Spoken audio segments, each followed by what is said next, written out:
Today we dive into the shadows of the happiest place on Earth. From tragic accidents to eerie encounters, we'll explore the dark and mysterious incidents that have left their mark on Disneyland Resort.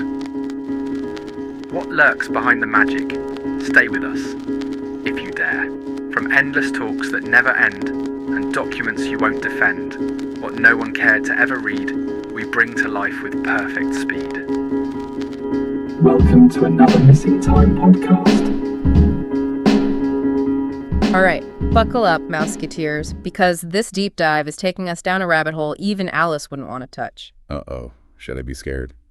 Sounds ominous. You asked for more Disneyland, and boy, did we find it, but not the kind with singing pirates and Dole Whip.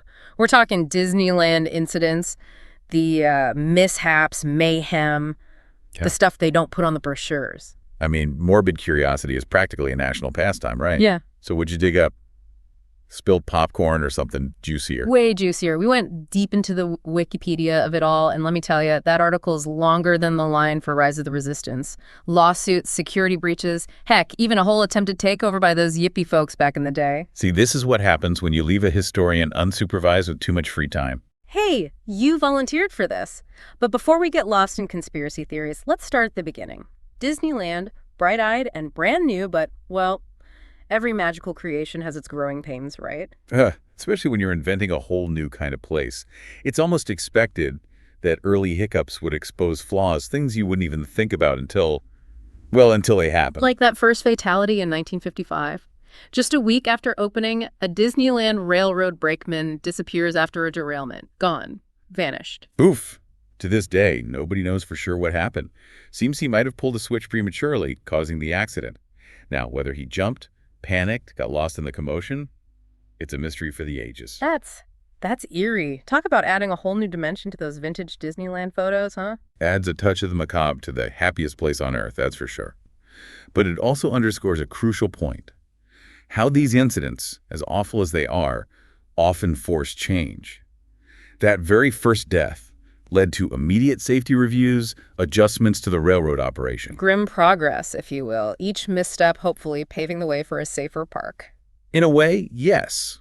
Though some tragedies happen no matter the precautions. The 1964 Matterhorn death, for instance. 15-year-old boy thrown from his bobsled.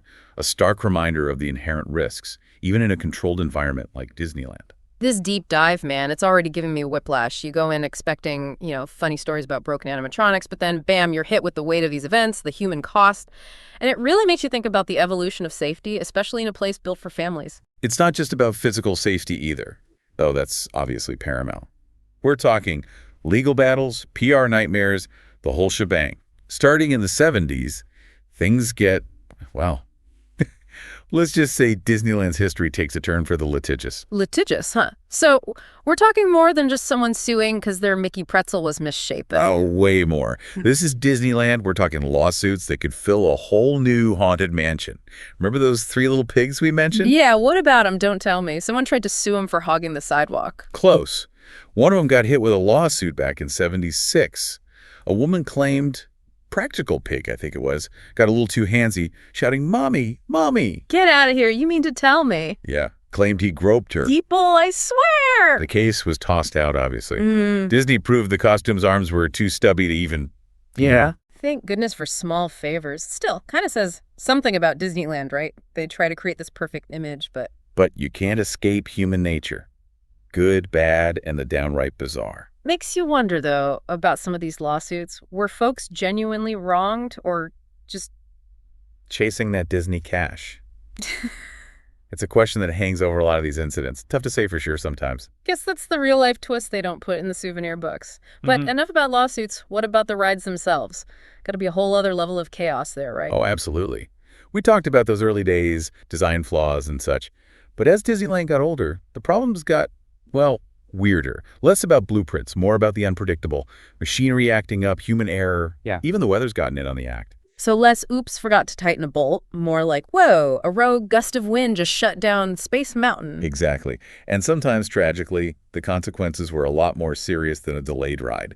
2003, Big Thunder Mountain Railroad, derailment. Oh, no. One person died, several injured. Investigations pointed to improper maintenance. Some folks blamed cost-cutting by Disney. Ouch. That casts a dark cloud over the whole magic thing, doesn't it? Wait, some tough questions, that's for sure. Corporate responsibility, whether safety was being compromised. Makes you think. Even in a place meant to whisk you away to Fantasyland, the real world has a way of creaking in. And the real world, it's got real problems, like accessibility. 2009, man with quadriplegia gets stuck on It's a Small World. No, not It's a Small World. Ironic, right? But it highlighted something important. Even the simplest rides got to work for everyone. Right. It's not just about avoiding lawsuits. It's about everyone having a magical experience. And a safe one, obviously. Couldn't have said it better myself. Which brings us to another aspect of Disneyland incidents. The stuff that happens beyond the berm. Beyond the berm. That's some kind of Disney code for where they keep the retired animatronics. Yeah, though that'd be an interesting deep dive in itself. It's everything outside the park proper. Hotels, parking lots, behind-the-scenes areas, places most guests never see. The underbelly of the Magic Kingdom, you're saying. Okay, hit me with it. What goes on beyond the berm? Well, for one, it reminds us that real life doesn't just stop at the park gates. Yeah. Over the years, there have been suicides at Disneyland hotels. Whoa, that's heavy. It is. And it's a stark reminder that even in a place designed for escapism, people are still fighting their battles. You'd think. I don't know, maybe it's the pressure cooker of it all. Trying to keep up with that whole happiest place on earth vibe. Well, maybe you're not feeling it. Yeah, I think it speaks to a much bigger issue. Mental health awareness, support systems. Makes you think about those public health scares, too, like that measles outbreak back in 2014. Suddenly, a kid with the sniffles seems like a much bigger deal. It's all connected, though, right? These incidents, whether it's a personal tragedy or public health crisis, they remind us that Disneyland, as meticulously designed as it is, it's still part of the real world, subject to the same vulnerabilities. Yeah. No escaping those, no matter how much pixie dust you sprinkle around. Remember when they shut the whole place down back in 2020 for COVID? Talk about a plot twist. That was surreal. To see that much empty pavement. I mean, the castles never looked so lonely. It really drove home that whole interconnectedness thing, huh? I mean, who'd have thought a virus halfway across the globe could shutter the Magic Kingdom? Goes to show, even Fantasyland's got to play by reality's rules sometimes. So after all this, after digging into the less magical side of Disneyland, the accidents, the lawsuits, even those tragic losses, does it change how you see the place? That's the million-dollar question, isn't it? Does knowing the truth, the grit beneath the glitter, tarnish the magic? Or maybe it makes it shine brighter. Part of me wants to cling to that carefree image, you know? But ignorance is bliss and all that. But consider this. Maybe that contrast, the knowledge that it takes a monumental effort to maintain that illusion, maybe that's where the real magic lies. Okay, I'm listening. It's like those optical illusions. You can see two completely different things depending on how you look. Disneyland can be this beacon of joy, of meticulously crafted escapism, and also a reflection of, well, us. Yeah. Humanity in all its messy glory. That's kind of deep for a theme park, man.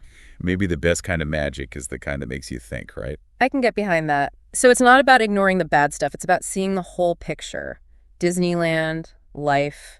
It's all a mix of light and shadow. Exactly. And those moments of pure joy, those perfect Disneyland memories, maybe they're even more precious knowing they exist alongside, well, everything else. Well said. Big thanks for taking this deep dive with us, for, venturing into the fascinating and sometimes kind of creepy underbelly of the happiest place on earth. Hey, anytime. Someone's got to do it.